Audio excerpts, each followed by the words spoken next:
limitations for people that are just getting into photography, right? Mm-hmm. The easy way to do it is to get a television and put a background on there, and it looks Sure. good. But you also have That's how some I do it. issues.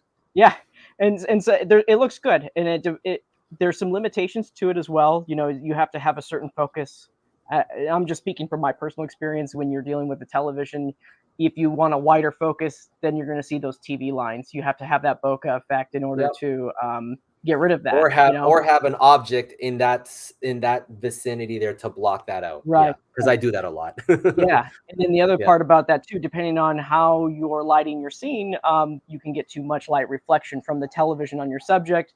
Just depends on how far you have how far your figure is from the TV. I know, Harold, your setup, you're kind of far away from that television, so you got some good distance. Yeah. Yeah. You know, for my setup, you know, I'm not, my studio is very short. This is how far I would have to put that TV would be right here, and that would just, I would have to turn down the brightness on my television really, really low, and it just doesn't really work out. So I actually made this more for myself before anybody else, because I wanted to have backgrounds for a lot of my reviews that were going to come out in the future, or maybe in some future stop motion.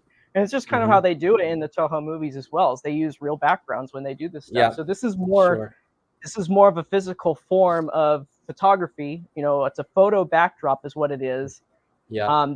Right here behind me, I'm going to move out of the way a little bit. This one right here is a 42 by 18. I have 3 different sizes of these guys available. That's the bigger one. So this is the biggest size. It's got a lot of coverage you can fit. And just so you guys could see, you know, I mean, this is a standard 6-inch figure, and you put that in front of it, that's how big it is. Yeah. You know, up close, that's the scale. You know, Sure. So it's going to offer a lot of coverage. And I know that might seem ineffective, but trust me, when you get your camera in front of the subject, your camera is going to zoom in, zoom out. It's got different way of interpreting how you see this versus how it's going to process that image right there. So it's going to cover everything for up to 3 to 4 monsters with this bigger size. I also offer a 32 by 18 size. Yeah, that's more I have that. like, I have that here, right here. So yeah, so there you can see that. I actually, these measurements are pretty close to being accurate, actually. So I put the 2019 King Ghidorah in there because that's the largest figure in the line. That's how that would stack up.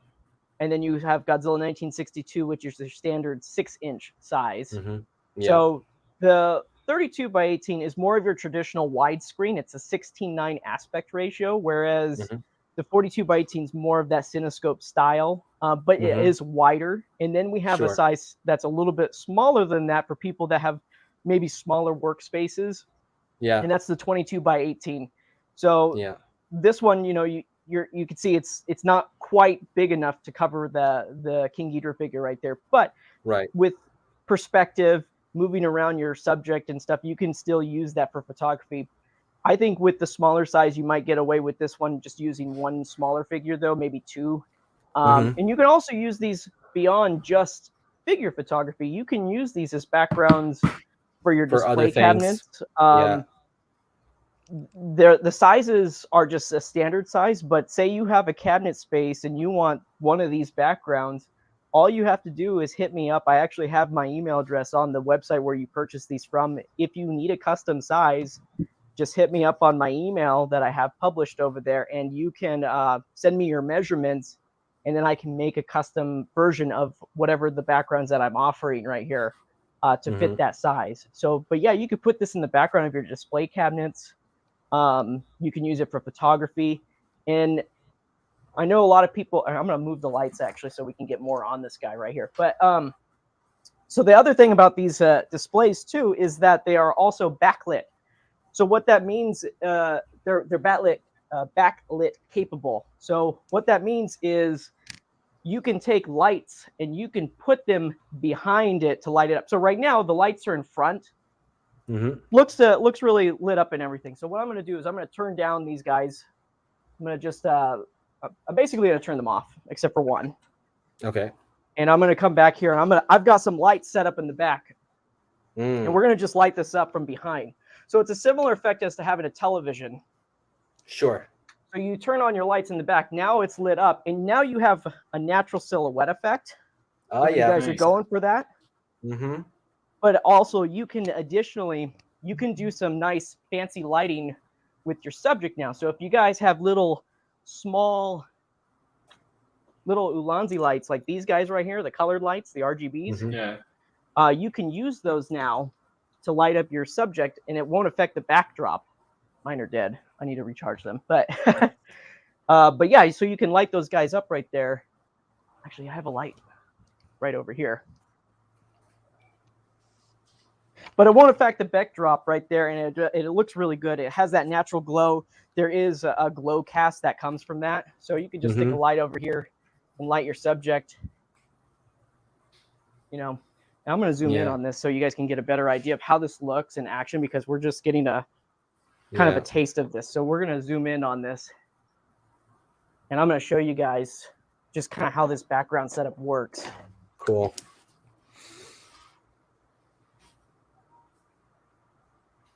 I think I've always been interested in doing this instead of using a TV. So I'm going to switch this. I'm going to try switching this because I just want to experiment, you know what I mean? Using this versus a TV, because I use TV in all of my shots, you know? So, right. Yeah. So it's a different way of doing it, you know? Yeah. So, but that's what it would look like, you know, if you were to zoom in and you use a shallow focus. You can change your depth of field, of course. Yes. And, you know, you can get a different experience. Right now, you know, we're at f8. You know, if I wanted to go to f16 right now, you know, you're going to get a lot more of your subject in focus. This is a live view, so it's not going to show you that. You know what? I wonder if it will let me take a photo. So, you know, I took this photo at f-stop 16 right now. So let's just kind of take a look. And you can see the background's just much. Oh, it doesn't show it. Yeah. Well, darn it. I'll post this on social media so you guys can see the differences of a shorter f-stop with a longer and a shorter aperture right there. But the background becomes much more in focus versus what you're seeing right now. Because right now that background looks blurry. But that's what you could do with that. And it's easy to change out. You guys can get creative with your own setups with displays. I have some sets recommended on there that you guys can get off of Amazon if you're in the United States. But you can get creative with them. You can get foam board. You can glue this on there. You won't be able to backlight it. Yeah, that's the thing, though. Yeah. Yeah, so if you decided to go that route, what I have is just little clips that are on there and a stand. And those drawstrings. Let me show that to everybody, Michael, for you, so you guys can see what you guys will need for that. So if you guys want that, this is what you need. So number one, you need this here. You need the clips, right? And you also need this backdrop stand. I need a big one because like my space is big, so you can. So I was gonna say I think that one can expand up to 10 feet. I'm not sure, but there's different ranges on it for sure. Sure. But yeah, you can get bigger on Amazon wherever you're located. Cool.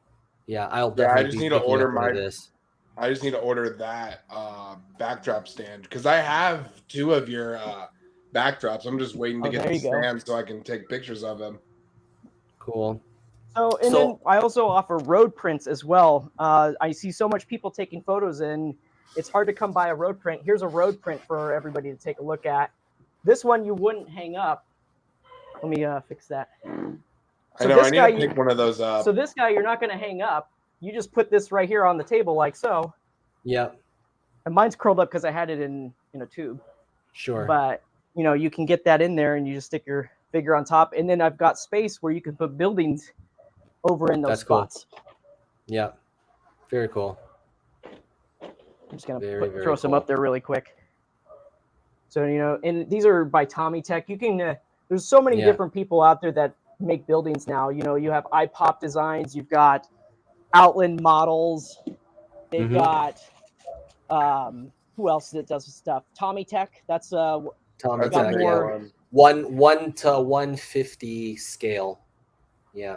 Yeah, so there's just different ways to set this up, you know, set up your scene. I'm using a mix of Outland and Tommy Tech here when I'm setting this up. Yep. So, but you can get in there, zoom in, you can move your figures closer. And the prints. Yeah, it's all about tricking the eye, you know what I mean? To like if you want to Godzilla, if you want Godzilla to appear bigger, then basically what you can do is you can put something underneath Godzilla so he can stand just a little bit taller, but then also have like in the back to make that, give that illusion like there's a city, like so just throw some buildings in the back and elevate them too. But also like think of it like in a Toho movie, there's mid-ground, there's foreground, mid-ground, background. Godzilla's always most of the time in the mid-ground, you know what I mean? So like if you look at my photography, that's the way I approach it. Like I have I layer it. I mid-ground, foreground, mid-ground, background, you know? Right. Yeah, and you could do that if you got that space, like you can put that guy back there a little bit further. Yeah. And you can get that nice little effect right there. Putting these guys down on their buildings, you can get some buildings up there in the foreground. Like you said, and you can get some really cool stuff. Yep, very cool, man. So yeah, those Ulanzi lights that we're giving away, that'll come in handy because this Ulanzi kit, you can switch the color temperature on the fly. It can go from 2,300 Kelvin all the way to 10,000. Oh, wow. Turning the knobs and stuff like that. 10,000. So this is perfect. This is perfect. Nice. You'll need this. Yeah. Okay. And especially if you want to do a sunrise shot, the ball. Yep. Oh yes, in the background. I love using that one. Yes, you can use this one like you need like a shallow depth of field, but this you can this can be your sun. Yeah, there you go.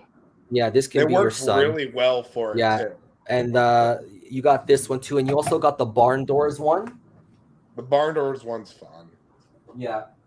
So, let me just take it off here.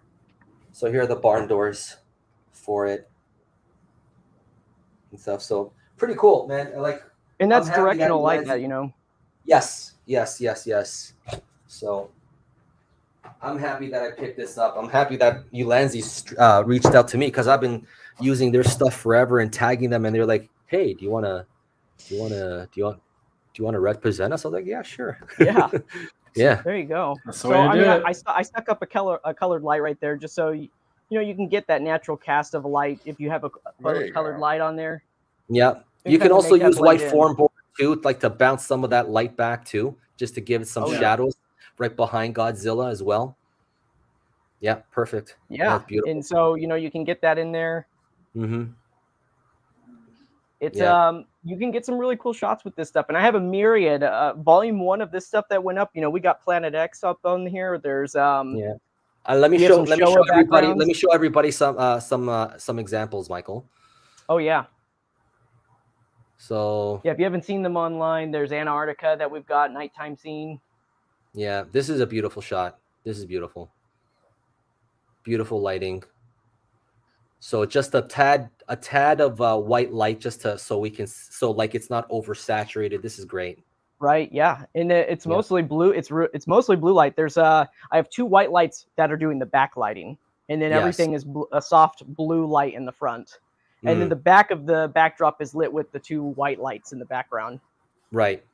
Yeah, because you always need some white light, even in dark photos like this. You always need some white light in your shots. Here, let's put up. Let's do a Planet X. Let's do a Planet X background. How's that sound? Okay, so I got it here. So. Oh, they look so good. Yeah, this. Oh, there you go. Yeah. Yeah, this looks fantastic. I could see you got the bootleg Ghidorah too.